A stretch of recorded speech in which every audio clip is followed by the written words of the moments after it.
Propel Kids. I'm so glad you're here with us today, and we're excited because we're continuing Mud Run. And in this series, we're talking about perseverance. That is all about not giving up, never quitting, never giving in. And we are learning that God will help us have perseverance. So if you're ready to get back into the Mud Run, sit up tall and let's get started.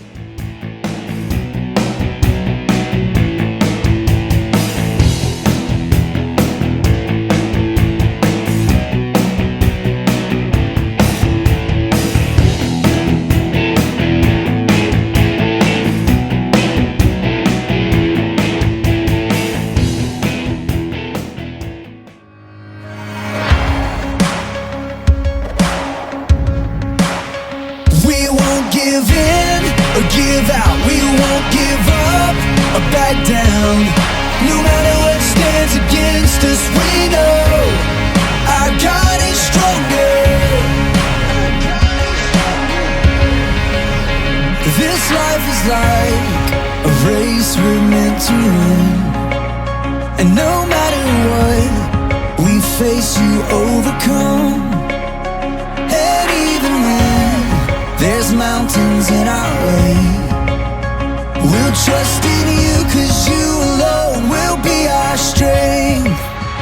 We won't give in or give out, we won't give up or back down. No matter what stands against us, we know we won't lose heart or lose hope. Our God is in control. No matter what stands against us, we know our God is stronger. And when it seems the mountain is too high, we'll still believe, 'cause you are on our side. Even when we're tired and we feel like giving up, we know we can do all things through Christ who strengthens us. We won't give in or give out, we won't give up or back down. No matter what stands against us, we know we won't lose heart or lose hope. Our God is in control. No matter what stands against us, we know our God is stronger.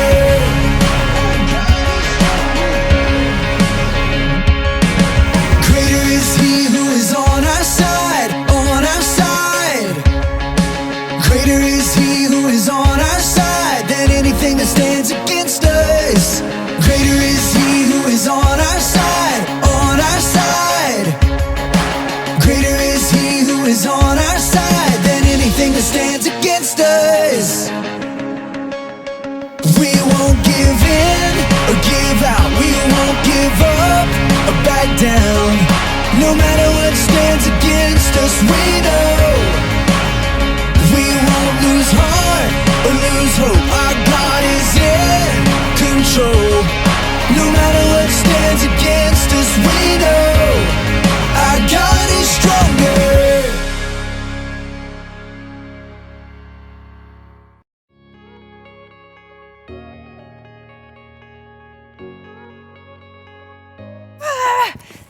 Faster!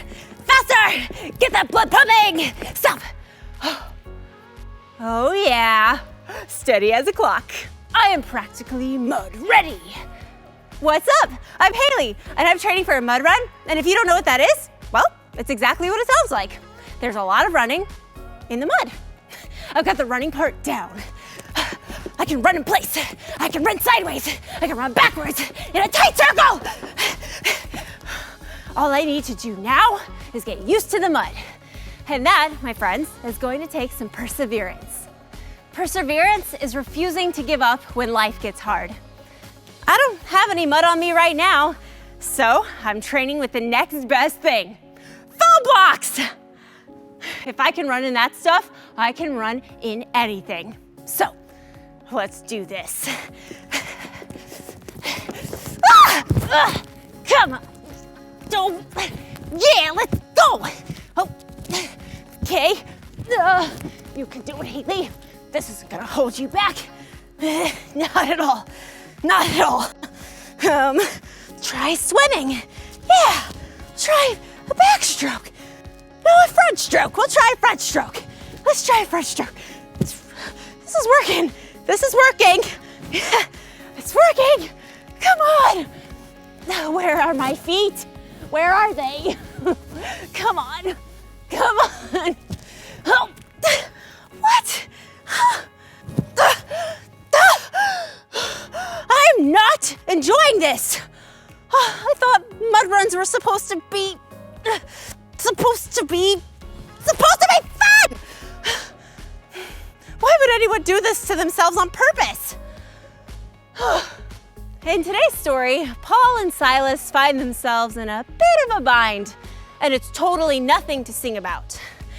I'm in a bit of a bind myself, but am I gonna let that get me down? I'll answer for you. Yes, I am. Come on!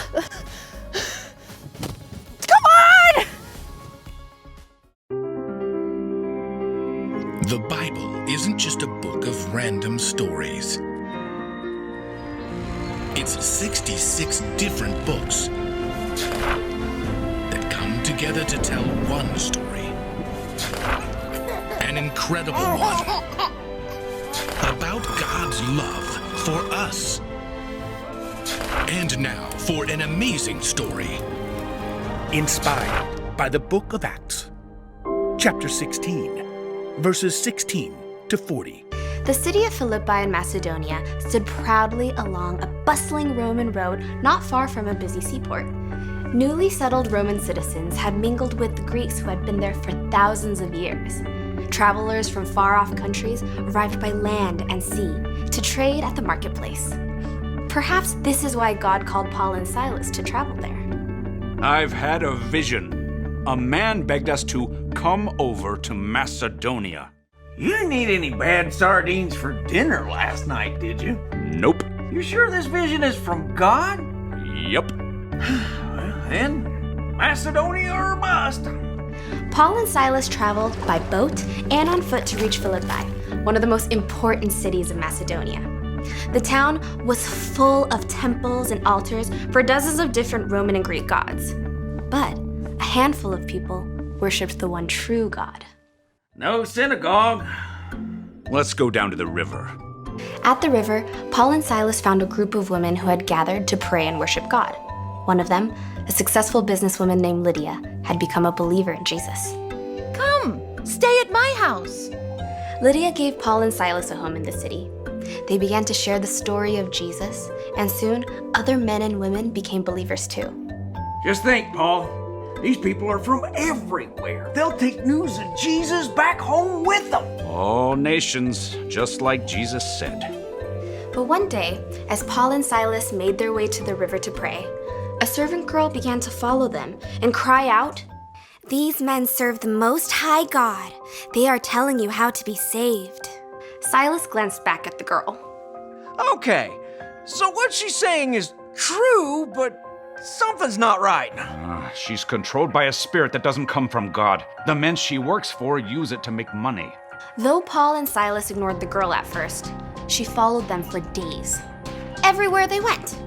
"These men serve the Most High God. They are telling you how to be saved." The girl's boss wasn't happy. Don't waste your time on these fools. They haven't paid me a penny. "These men serve the Most High God. They are telling you how to be saved." Yeah, you said that. "These men serve the Most High God. They are..." Enough! Paul whipped around to face the girl and spoke to the spirit who was controlling her. In the name of Jesus Christ, I command you to come out of her. Immediately, the spirit left the girl. Her face changed. She blinked and stood straight and tall. What happened? I'm free. I'm me. The girl's bosses were not pleased. They snarled at Paul and Silas. She can't make money for us anymore. Jesus freed her. Will you rob her? The girl's owners grabbed Paul and Silas and dragged them to face the city judges. A great crowd formed, jeering and shouting. These Jews are making trouble. They're telling us to do things against Roman law. Then beat them. Yeah! Chain them. Yeah! Toss them in jail. Yeah! You know, the scary part and back with those big creepy spiders. Too far? Just as the judge ordered, Paul and Silas were whipped. Then they were dragged into the jail. Let's see. Looks like you're registering for our deepest, darkest cell. It's included, free of charge. Though they'd done nothing but share the story and power of Jesus, Paul and Silas found themselves bruised and bleeding, trapped in a Philippian jail at midnight. Only one thing to do. Count spiders? The Lord is my shepherd, I shall not want. Instead of complaining, Paul and Silas prayed and sang as the other prisoners listened. Even though I walk through the valley of the shadow of death, I will fear no evil. Ooh, that cat has got some pipes. The earth began to rumble. For you are with me.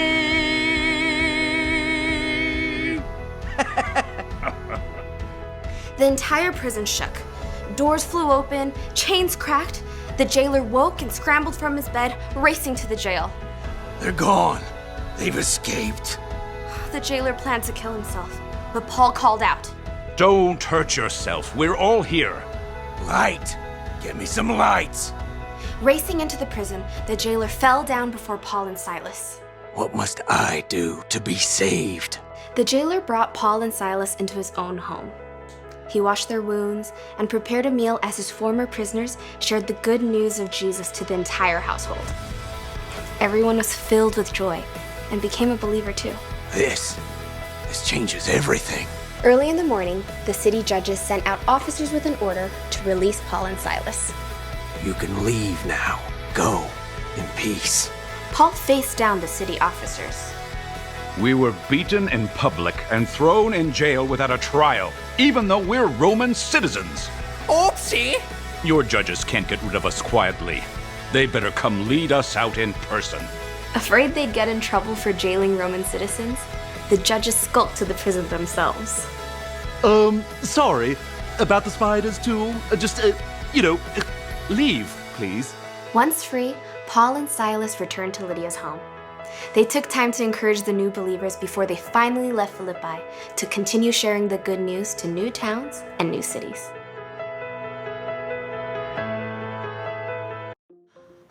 I am feeling much better now that I'm out of the mud. But I'm wondering, is it possible to feel okay while I'm in the mud? I'll answer for you. It must be. I mean, look at Paul and Silas. They were able to have joy even though they were in jail, and other people were saved because of them. That means we can have joy even when things aren't going the way we want or expect. We can actually choose joy. So, how do we do that? How do we choose joy? Well, one way is thinking of joy differently. Having joy isn't the same thing as being happy. Things make you happy. Circumstances make you happy. But joy is special. Joy comes when you put your trust in God. So when life gets hard, like maybe you're having a tough time making friends, or you're not getting along with your brother or sister, try not to focus on the things that are making you sad. Try instead focusing on the good things you know are true, like how God's powerful enough to create the whole universe, how He sent Jesus to save you, how He loves you no matter what. Find your joy in those things. And believe it or not, others will notice. They'll wonder where your joy comes from. And you can tell them it comes from putting your trust in God. The one thing to remember today is this: you can choose joy when life gets hard. This mud run training is gonna be hard. I'll probably get stuck a time or two, but I'm gonna focus on the good things, like how awesome it'll feel when I cross the finish line, and how thankful I am that God has given me the strength to do this. You know something? I think I'm ready for more. I think I might just find joy in the mud after all.